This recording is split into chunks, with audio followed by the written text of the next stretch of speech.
We're back. Shaw and Steele Show. It's playoff times. We took our little sabbatical. We celebrated Christmas with our families, but now it's time to talk ball again. Bryson, we've got a hell of a slate lined up for us today. Are you ready to talk about it?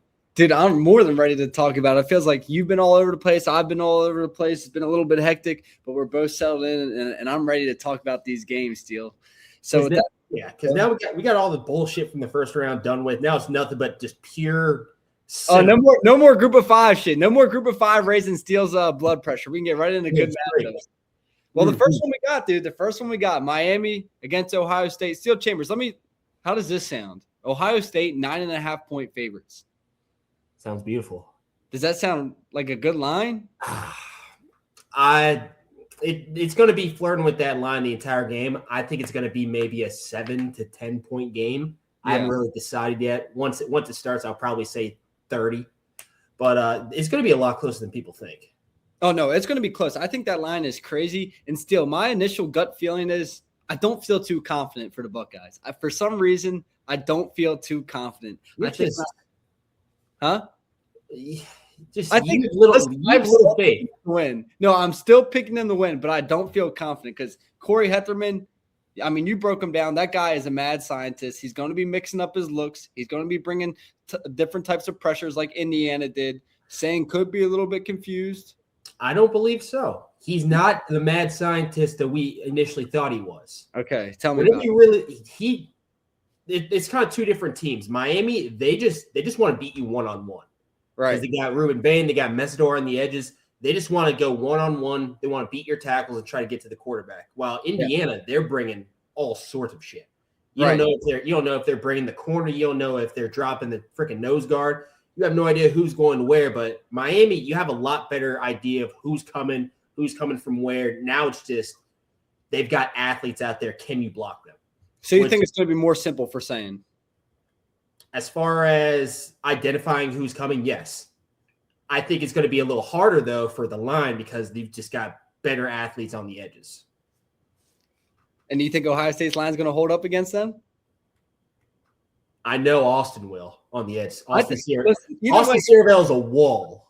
Either way you cut this, I don't see it being a high-scoring game. I see both defenses having success. And the difference maker is going to be if Miami can get Fletcher going, then they'll win the game. If he can't get Fletcher going, then give me Ohio State because of Jeremiah Smith making like some crazy fourth quarter contested catch or something. In order for Miami to win, they're going to have to get turnovers and possibly score on defense. Because if Ohio State scores 2 touchdowns, I don't see them losing. Yeah, they're going to be able to stop Fletcher. They're going to get a little bit of a run game going, but at the end of the day, it's going to end up falling onto Carson Beck's shoulders, and I do not believe he has what it takes to go against this secondary and Matt Patricia just as a defensive coordinator. That's not going to work out. No, listen, we've been hard on Beck this year. I like him overall, but I'm with you. I'm not trusting him at all against Patricia, not in the slightest. And I think if he starts out a little rough, it's going to go downhill quick. That's where you can see maybe like you shut down the run, you get an early pick. Then I could see Ohio State winning and covering that 9.5. The lot's going to be determined on how that game starts, in my opinion. Yeah, because everyone kind of loses. Everyone really forgets about the defensive performance against Indiana because they lost. Yeah. But they held a hell of a team to only 13 points and just a much better offense, in my opinion, than Miami. 100%. So I see this being no different. They're going to hold them to less than 13. Absolutely. At 10 or 7 points. Ohio State, we're talking about Ohio State being a historical defense, and they only gave up 13 points, and they should have won that game. So Ohio State's defense is still as legit as it gets. Now, Steele, the question I want to ask you is because you were a part of this team. Coach Day is calling the plays, and he went in there and he dropped his balls against Georgia with his play calling. Now, he's going to drop him again. He's going to drop him. What do you expect from Coach Day? He's going to come out and he's going to sling the rock. You think you're seeing it? Yes. It's going to be a lot like the Michigan game, I think, where you're taking a shot probably the second play. He's going to test that back end, see what kind of guys they're working with back there. And it always happens after a game where he gets criticized a little bit after his play calling. He goes out there, he decides, you know what? I'm Ryan Day. I'm the head coach for the Ohio State Buckeyes. Let me act like it. Let me go out there and show the world what kind of weapons I got on the outside. And I think that's how he's going to call it. And you think they're going to have success early? They're going to have success early. If Sayan has any sort of time, if he puts the ball anywhere near the vicinity of Carnell Tate and Jeremiah Smith, they're going to come down with a lot of those one-on-ones. Right. So they're going to put points on the board. I'm more confident in them putting points on the board than Miami putting points up against this Ohio State defense. Okay, no, I'm with you. So I got Ohio State. It's going to be a slugfest, whatever you want to call it. I got about 13-10 fourth quarter, late in the game. Jeremiah Smith comes up with a contested catch, 17-13. Give me the Buckeyes. Steele, what are you riding with? I'm going to ride with 2010. Okay, 2010. I think that's probably going to be more accurate, but we're going to find. Okay, let's move to the next big game. And this one, Steele, I've been going back and forth every single day. I still don't know who I'm going to take. I'm going to take somebody, but I don't know. Oregon, Texas Tech in the Orange Bowl. Texas Tech 2.5-point dog. So Oregon 2.5-point favorites. Most interesting game, in my firm opinion, in the entire slate. I have no idea what's going to happen. Okay, so you're with me. I have no idea. Not a clue. Not a single clue. It's hard because Texas Tech, absolutely amazing defense statistically, but it's kind of hard to evaluate because they're in that vacuum. That's the Big 12. Right. Best team they played is BYU. They don't have the craziest offense. And now you're going up against an Oregon team who has nothing but NFL talent wherever you go. You've got Dante Moore. You've got a fantastic run game. So I'm curious what the defense is going to look like. And then flip it over. I'm curious how Baron Morton's going to look like. Yeah. If I'm Oregon, I'm going to bring the house to him because statistically his QBR is really bad whenever he gets pressure. Right. I don't know what this is going to look like. Both these teams, good defenses. They've got quarterbacks who can sling it. It's going to be – I think it's going to be the most God, I don't want to say most entertaining because Ohio State's going to get my blood pressure up to 200 beats per minute. But I'm going to go with Texas Tech. I think they're going to pull it off in dramatic fashion. You think it's going to be a shootout? Low scoring. So you think Oregon's defense really tightens down for this one? Because, they're a little shaky at parts against JMU. A little shaky, but if they bring the right pressures, and then also Texas Tech struggles to put points on the board in the red zone. Yeah. Yep. You combine that with Oregon probably sending the house at them. I see this being a defensive game.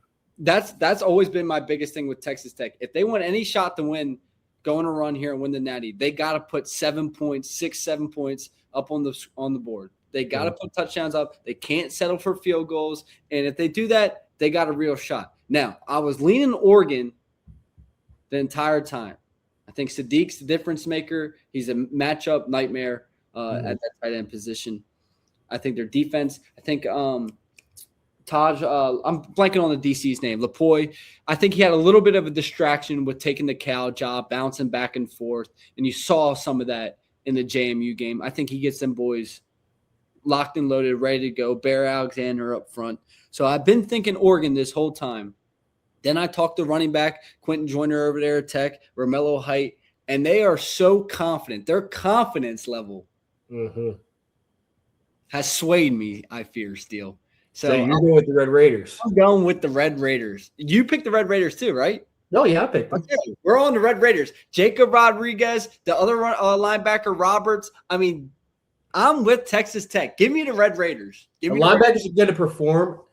The guy that's going to change the game, in my opinion, I think is going to be David Bailey. Okay. Oregon just hasn't seen a guy on the edge like him lately, and he's going to be somewhat of a game wrecker. I'm calling it right now. He's going to have a big strip sack or some kind of forced fumble, some kind of forced turnover that's going to be led by him, and it's going to be a complete game changer. And I still think, Steele, I think if you can get pressure and get hits on more early, I want to see Texas Tech hit Dante Moore early and often, and let's see how he responds.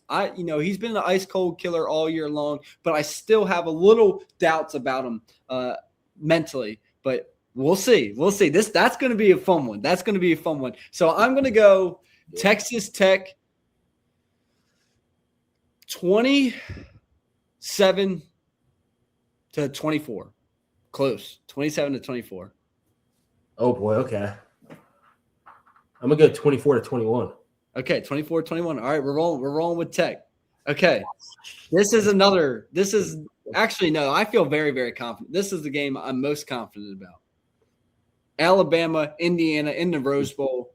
First off, Steele, when you hear Rose Bowl, what do you think about, man? What do you think? My nuts get a little tingly. Mine do too. Everything gets a little tingly when I think about it.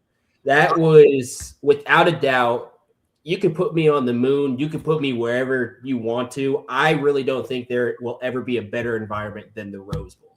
Just the combination of the scenery and then, of course, all the tradition that you've heard throughout the week leading up to that game. Nothing's ever going to beat that. No, it's unbelievable. But still, go ahead.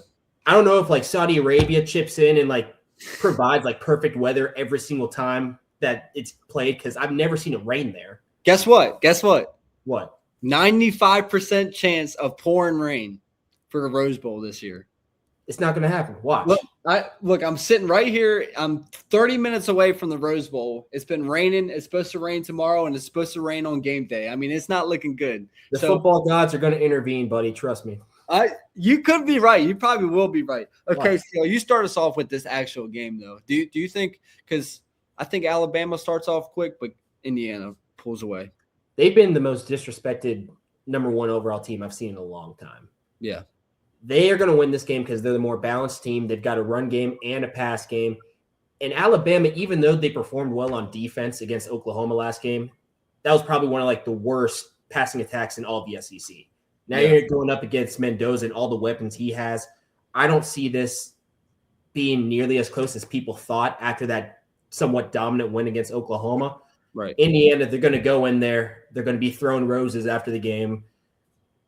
It's not going to be a blowout, but I see this being a comfortable win for the Hoosiers.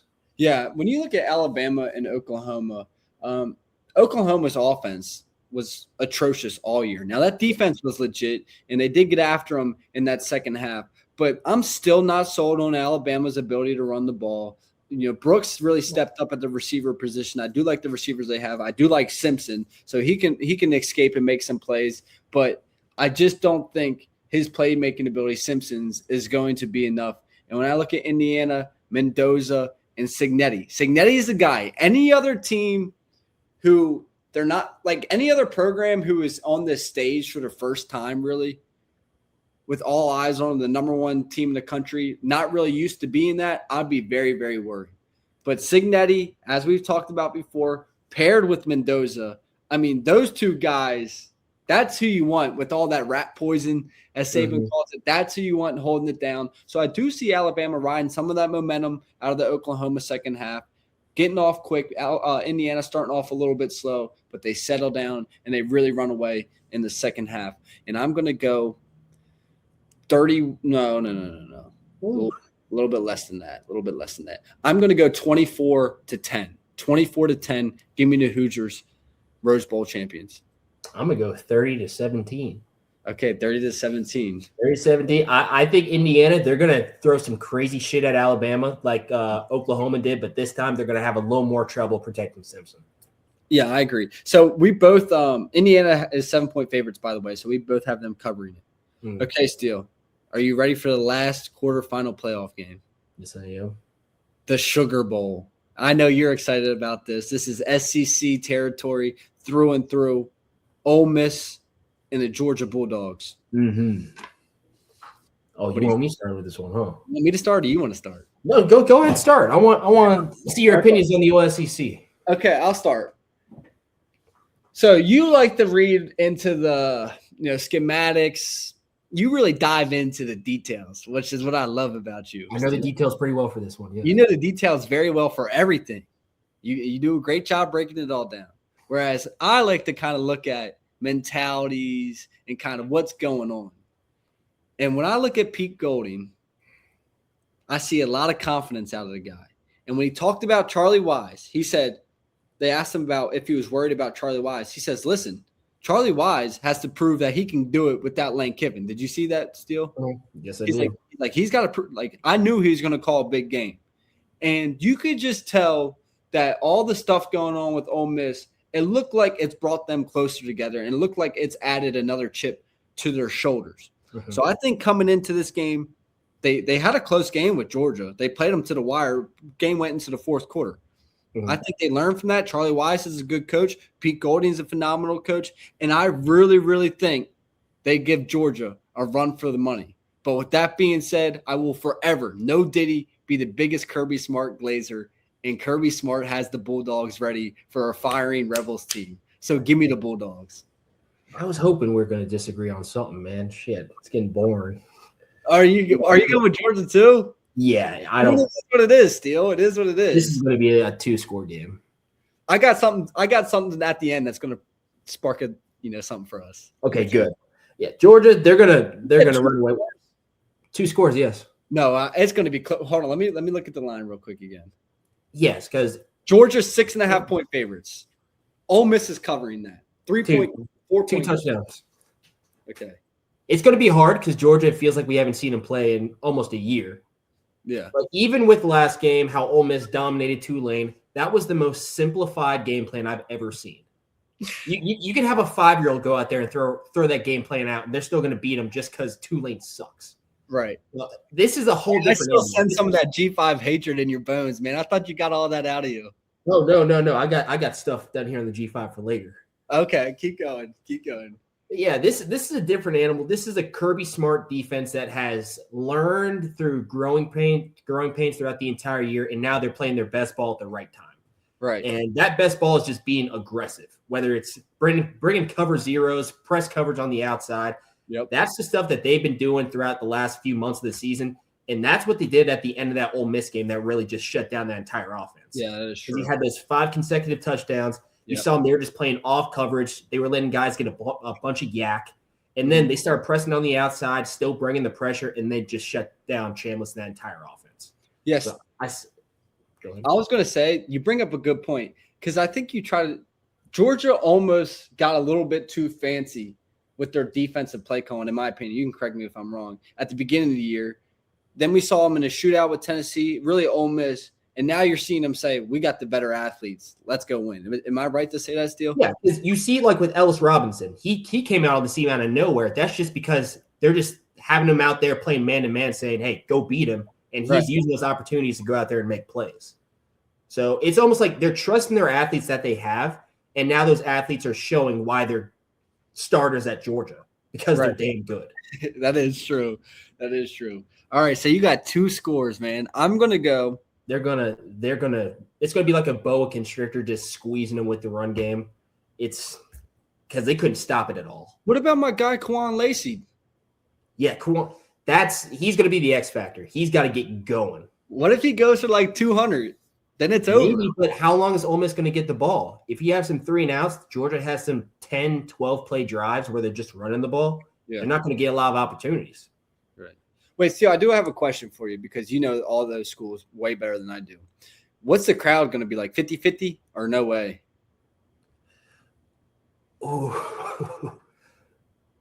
Oh, God. I'm always going to lean more towards Georgia because those fans are just psychotic, but Ole Miss is the fan base that can meet that psycho. Okay. So Ole Miss is not going to be fans too. It's going to be like 55-45 Georgia. But Ole Miss, they're no joke. No, they're no joke. They need respect. Georgia better respect them. I'd say like where I am right now, Georgia, of course, is number 1 as far as people living in the area. And then I'd have to go, it's either Alabama or Ole Miss, just as far as alumni, fans all around me.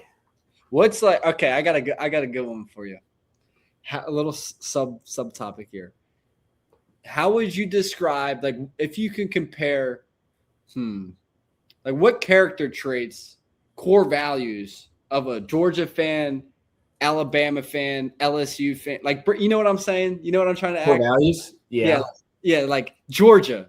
What kind of person is a Georgia person? Blind faith. Because I went to school with a whole bunch of Georgia fans back in 2015 whenever everyone hated Georgia. No one thought they were good because they weren't. And still, every single day, you'd hear a little bit of barking if Georgia was playing a big team on Saturday. So they've had faith all the way up until they truly started to become a good team. So I'll give it to them. They stuck with their team the entire way, and now it's paying off because they're a consistent team, always in the playoffs, and they've had 2 rings in the past 5 years. Yeah. So I'm gonna say blind faith for them. And what about Ole Miss? I feel like Ole Miss would be like very preppy people. Is that true or no? That's pretty accurate, yeah. Okay, and I think I don't want to say preppy. It's just like I feel like LSU is the trend. Like that's a tough fan base right there. Like LSU is some LSU? Yeah. Well, yeah, because then you're down near the bayou whenever you got those Cajuns. Exactly. You got a bunch of grannies out there. And I feel like Alabama is like the real Southern SEC type, like typical fan base. I mean, you're not right. So far, you've hit the nail on the head for about each one, and I think. Okay, good. Now, I haven't hung out with those fan bases too much, but I think you're pretty correct just from the people I'm thinking on top of my head right now. All right. Okay. Let's get back to our score prediction. Okay. I'm going 31-27, Georgia. 35-21. Okay, 35-21. Okay. All right. There's our quarterfinal games. Now we got some other stuff going on. And you know what? Let's just start the controversy here early. We got the Alamo Bowl. Today's December 30th. We got the Alamo Bowl getting ready to kick off here in an hour. Do you know who's playing in the Alamo Bowl, Steele? No, I'm rewatching Stranger Things right now. USC, my Trojans, against the TCU Horned Frogs. You guys are about to fall victim to the Hypnotoad. You guys are falling victim to I think this is it. Yeah, the Hypnotoad. Yeah, Hypnotoad's you're about to lick that thing. You're about to be tripping balls. Yeah, I met a person down in Texas who went to TCU, and I asked them if they went to SMU, and they literally just went like this. Literally just did that. I was like, what the hell is that? TCU. It's not a snake. It's a toad. I don't know what that was. They hit it right in my face, though. So I don't know. Why SMU? Huh? Why do you ask SMU? What does that have to do Well, with they said they were in Texas, and I just assumed SMU for some reason. Why, of all the Texas schools? Because their vibe, they kind of had a little weird, kind of soft, very wealthy vibe to them. They were wealthy. That's what it was. Okay, that's SMU. So I said SMU, and they just went. I was like, "What the?" But yeah, that's that. So I got the Trojans, even though no Jaden Mayava. Jaden Mayava is playing, but none of the tight ends like McCree's done. Walker Lyons, he hit the portal. No Jacoby Lane, no Mekhi Lemon. Oh. It could be said. Oh, dude, Steele. Okay, I know what I want to bring up. What? Did you hear about my coach, man? Kiffin? Coach Lynn, Coach Dan Lynn. No, what happened? The USC defensive coordinator is leaving to become Penn State's defensive coordinator. Sounds like an upgrade. Okay, it's definitely not an upgrade. He played at Penn State. That's an upgrade for him. He's moving up in the world. You think Penn State's a better program than USC? If they get stuff right, yes. You're crazy. You are out of your mind. How many playoffs have you guys been to? Steele, what do you mean, Steele? How many playoffs have you guys been to? Just answer the question. We haven't been to any since they started. But that playoffs have been going on for a long time, dude. No, you're missing the point. Not really. It's been 10 years. Not really. If you look at program for program, USC is way better than Penn State's program. This isn't the Reggie Bush era. We're not in the early 2000s. This is 2020s. And as far as 2020s, you guys are buns. We got more, and we're not buns. Buns. We're not a buns culture. We're not buns. We don't have a buns culture. Okay, Coach Riley's been turning the ship. We're gonna go 10-4 on the 10-3 on the season, and we're gonna build with our number one recruiting class. The program is right where we want to be. Really, that's right where you want to be. Yes. Mediocrity at 10-3. First of all, not 10-3. You're going to be 10-2. We're not. Are you talking about this year? Yeah. Oh, who cares? Oh no, next year we're going to be 11-1.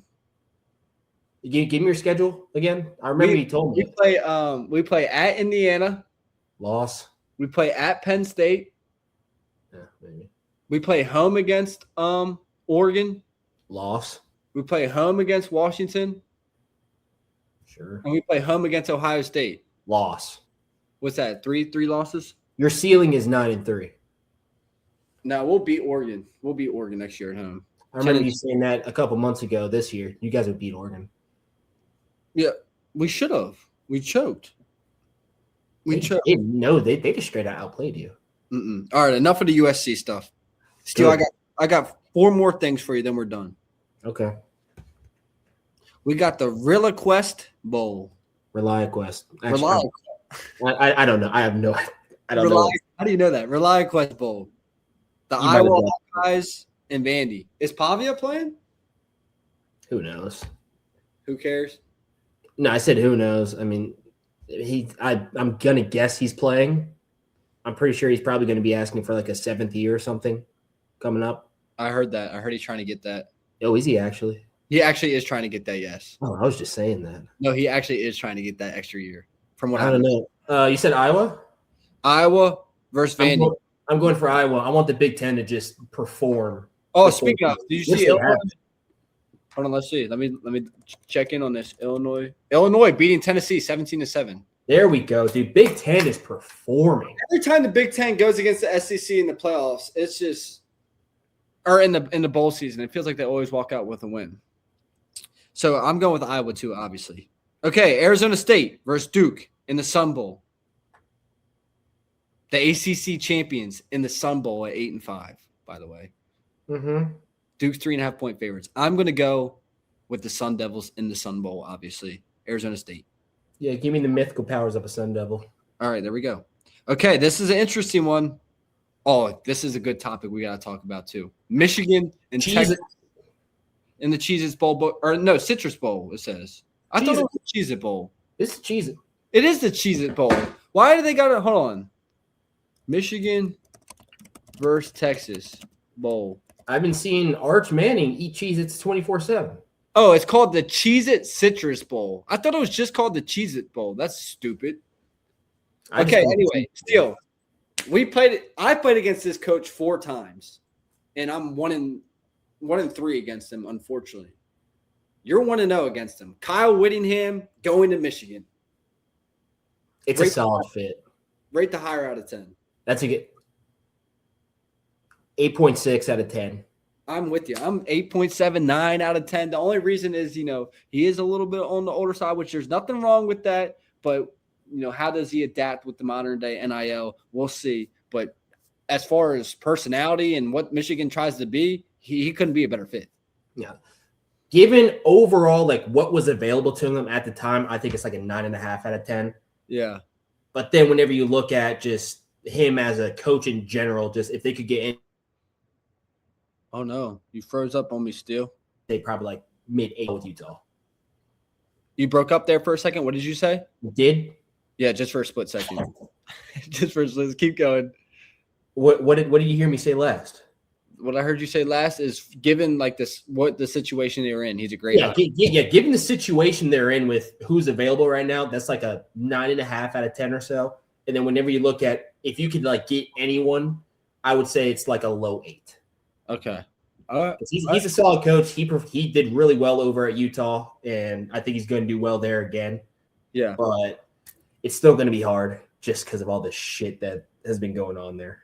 That's true. Okay, Steele. So who do you got in the Cheez-It Citrus Bowl? So stupid. 7.5-point favorites, Texas. Ooh, boy. Texas, they just lost Wisner. He's in the transfer portal. Yeah. They lost, I think, 3 or 4 of their running backs. They lost all their running backs. I didn't know Wisner was in the portal. Dude, the portal's been crazy. Damn, dude. Wisner is leaving Texas? I did not know that. Yeah, dude. Iowa State, they have 16 players on their roster. I saw that. Yeah, I did see that. They're cooked. And then LA lost, I think, 7 linemen to the portal. It's the Wild West right now. Yeah, but all them, I'm sure Grandma's happy them linemen hit the portal. None of those guys can. Oh, dude, she's cheering in the bayou right now. Exactly. She's loving it. But give me Texas. All right, I'll go with the Wolverines, man. I love Biff Poggi, the interim coach. He's from Maryland. Give me Biff Poggi and the Wolverines. There we go. Okay, last one. One of my all-time favorite bowls. Steele, you would have had the time of your life at this bowl. The Las Vegas Bowl. Gambling every night. Give me Utah. I'm going with give me Coach Rule in Nebraska. Utah's probably a little defeated. Their coach for 20-something years is gone. Give me the Nebraska Cornhuskers. No. Wide receiver Ryan Davis ups his draft stock right here. Is this 272 yards. Is this his last year? Yeah, I don't know if he's gonna play this game or not though. His knee's been bothering him. All right, got you. All right, Steele, that wraps it up. Steele, did you see Tommy's hit, by the way? Yeah, I saw that. He blasted that dude. A missile. A missile. All right, Steele, one more question for you. Mm-hmm. Do you still think Ohio State, like if you can pick one team to win the national championship, are you still going with Ohio State at this point? I truly think whoever comes out of Ohio State, Georgia is going to win a natty. I'm with you 100%. 1,000%. All right, brother. That wraps it up, man. No, it doesn't. G5. Okay. All right, let's go. Let's just look at the teams that had an opportunity that either played in the playoffs or had an opportunity to play in the playoffs and what they look like. So it's been a complete exodus for all of these teams.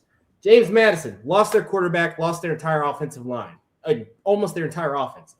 North Texas lost a whole bunch of players. All the top G5 teams players, all their best players are leaving.